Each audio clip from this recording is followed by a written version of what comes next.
हजरात मोहतरम, ईरान की तैयारी पूरी हो चुकी है। ईरान ने इस बार सही से दिमाग चलाया है।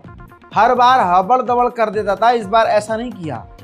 ईरान ने कुछ तो किया है जिसकी वजह से ये पहली बार हुआ कि ईरान खुद पहुंचे हैं सऊदी अरब के डिफेंस मिनिस्टर।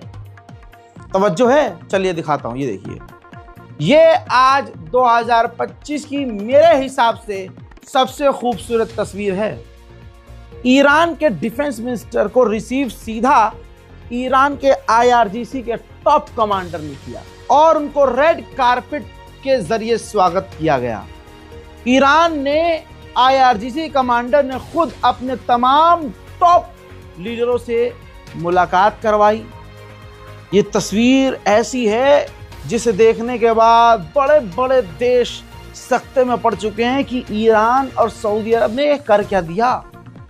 ऐसा कोई कमांडर नहीं था जिनसे ईरान के आईआरजीसी कमांडर ने मुलाकात न करवाई हो। सऊदी अरब के डिफेंस मिनिस्टर ने एक एक करके सबसे मुलाकात की और उसके बाद ये देखिए, ईरान के सुप्रीम लीडर के साथ उनका खास बिताया हुआ पल।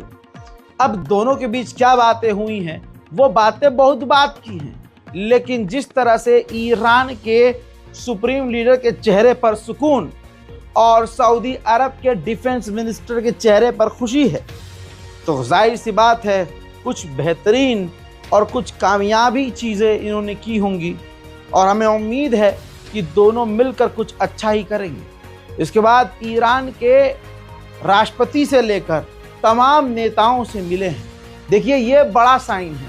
कोई नेता जाता है, एक दो ऑफिशियल से मिलता है, लेकिन ईरान जब ये सऊदी अरब के डिफेंस मिनिस्टर पहुंचे हैं तो गवर्नमेंट के एक एक आदमी से, यहाँ तक कि सुप्रीम लीडर से भी उन्होंने मुलाकात कर ली है। तो इंशाअल्लाह हमें उम्मीद है कि कुछ पॉजिटिव ही होगा। कमेंट सेक्शन में आमीन ज़रूर लिखिएगा। जैसे मैंने आपसे कहा कि ईरान की तैयारी पूरी, अचानक से तस्वीर आपके सामने। व्लादिमीर पुतिन से मिलने के लिए ईरान के विदेश मंत्री खुद पहुंचे हैं। जी हाँ, ईरान के विदेश मंत्री अपनी पूरी डेलीगेशन के साथ पुतिन से मिलने पहुंचे और पुतिन ने उनका बेहतरीन स्वागत किया। दोनों देशों के बीच जो बात बंद कमरे में होनी चाहिए वो हो चुकी है। जाहिरन ईरान ने सऊदी अरब और रूस से साथ मांगा है। अब रूस और सऊदी अरब से मीटिंग के बाद अब जो बयान ईरान का आता है वो कई तरह के इशारे कर रहा है। ये ईरान के आईआरजीसी के वो कमांडर हैं जिन्हें मारने की कोशिश इजराइल कर रहा है हाल फिलहाल में। दोस्तों, इन्होंने साफ कह दिया है कि अगर ईरान के साथ कुछ गलत हुआ तो ईरान रिटेलिएट करने में हेजिटेट नहीं करेगा, जवाब तुरंत देगा। डोनाल्ड ट्रंप ने काफ़ी नरमी ईरान के लिए दिखाई है। सबसे पहले ईरान के लिए जो कल खबर मैंने दी उस पर डोनाल्ड ट्रंप ने खुद सफाई दे दी है। डोनाल्ड ट्रंप ने कहा कि मैंने ईरान पर हमले को नहीं रोका, बस मैंने थोड़ा सा वेट करने को कहा है, रुकने को कहा है कि रुक जाओ। तो भाई, रुकने को मना करने को ही कहा गया है कि आपने रोका, वरना आप तो रोकते ही नहीं, और आप रोकते नहीं तो अब तक अमेरिका कर देता हमला। ट्रंप ने आगे ये भी कहा कि हम ये नहीं चाहते कि ईरान पर हमला हो, हम ये चाहते हैं बस न्यूक्लियर डील हो जाए। हम ईरान के खिलाफ कुछ नहीं सोच रहे हैं, ना हमें ईरान की ज़मीन चाहिए, ना हमें ईरान पर कब्जा चाहिए, ना हम ये चाहते हैं कि ईरान के लोग तरक्की ना करें। हम सिर्फ ये चाहते हैं कि ईरान के पास परमाणु ना हो। अब एक और रिपोर्ट आ गई है, हालांकि इस तरह की एक रिपोर्ट मैं पहले आपको दिखा चुका हूं।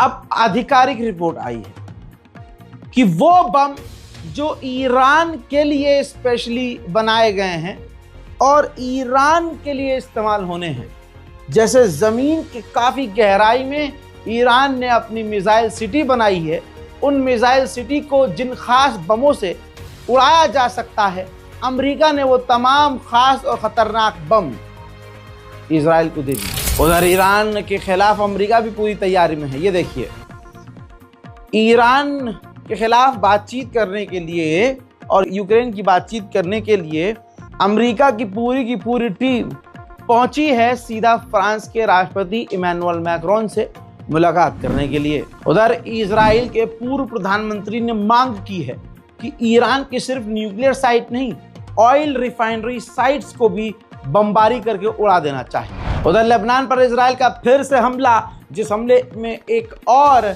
लेबनीज के मारे जाने की पुष्टि हुई है, कई घायल हैं। इजराइल के हिसाब से और दुनिया के हिसाब से इजराइल और लेबनान के बीच सीज फायर है, लेकिन 2740 बार सीज फायर तोड़ चुका है इजराइल।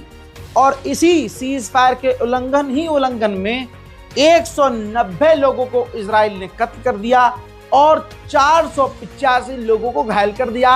और दुनिया के तमाम संस्थाएं चूड़ियां पहन के ताता थैया कर रही हैं। उधर लेबनान में इजराइल की फौज जहां से हट रही है, तस्वीर में देख लीजिए, जासूसी डिवाइस जमीन के अंदर दीवारों में जगह जगह छोड़कर जा रही है। उन डिवाइस के जरिए लेबनान की जासूसी की जाएगी। हजारों की तादाद में बैतुल मुकद्दस की दीवार पर यहूदी समाज के इजरायली लोग पहुंचे हुए हैं। देखिए,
वहीं इजराइल का फॉरेन मिनिस्टर इस वक्त बरतानिया में मौजूद है। अब क्योंकि ईरान पर हमले का वक्त करीब आ रहा है और ईरान पूरी ताकत से डटा और अड़ा हुआ है, ऐसे में अमेरिका और इजराइल एक दूसरे देशों के दौरे पर लगे हुए हैं और अपना ग्रुप बनाने की तैयारी कर रहे हैं। इधर ये देखिए, बर्लिन पुलिस क्या कर रही है। बर्लिन की पुलिस छात्रों को मार पीट कर गिरफ्तार कर रही है, उन छात्रों को जो फिलिस्तीन और गाजा पर हो रहे जुल्म के खिलाफ बोल रहे हैं। फिलिस्तीन के इलाके में तस्वीर देखिए, ये फिलिस्तीन के इलाके में इजरायली सेटलर्स ने फिलिस्तीनियों के इलाके में एक नया चेक पॉइंट बना लिया है, एक इलाके पर कब्जा कर लिया है। अब ये अपने बच्चों, परिवार और अपनी बीवियों के साथ वहाँ प्रोग्राम कर रहे हैं और धीरे धीरे अपने सेटलमेंट को बढ़ा रहे हैं। वहीं आईसीसी ने जांच शुरू कर दी है हंगरी की और उन देशों की जहां नेतन्याहू गया और उन लोगों ने, उन देशों ने गिरफ्तार नहीं किया। इस पर जांच शुरू कर दी है, लेकिन हंगरी क्लियर उसी दिन आईसीसी की कमेटी से बाहर हो गया था जिस दिन नेतन्याहू हंगरी पहुंचे थे। जिस चीज का डर था वो हुआ। अब देखिए, सऊदी अरब का इतिहास तो है नहीं सही। अब वो डिफेंस मिनिस्टर ईरान से जाकर मिल लिया तो हम इस पे खुश तो हैं, लेकिन दूसरी तरफ सऊदी अरब कर क्या रहा है, जरा ये देखिए। ये तस्वीर बड़ी एक्सक्लूसिव है। खबर ये आई है इस तस्वीर के साथ कि सऊदी अरब ने यमन के बॉर्डर पर हूथियों पर आर्टिलरी यानी तोप से हमला किया है। उधर अमेरिका ने भी यमन के ऊपर खतरनाक और बड़ी बमबारी की है। हजरत वहीं अंसारुल्लाह ने कहा है कि 990 बार से ज्यादा अमेरिका हम पर इस महीने हमला कर चुका है। उधर इटली की अपोजिशन पार्टी ने साफ कर दिया है और मांग की है कि फिलिस्तीन पर जो जुल्म हो रहा है, जो तस्वीरें आ रही हैं, वो झेल नहीं सकते, लिहाजा कानून पारित किया जाए और फिलिस्तीन को मान्यता दी जाए। हजरत पूरी दुनिया में इजरायली लोग पिट रहे हैं।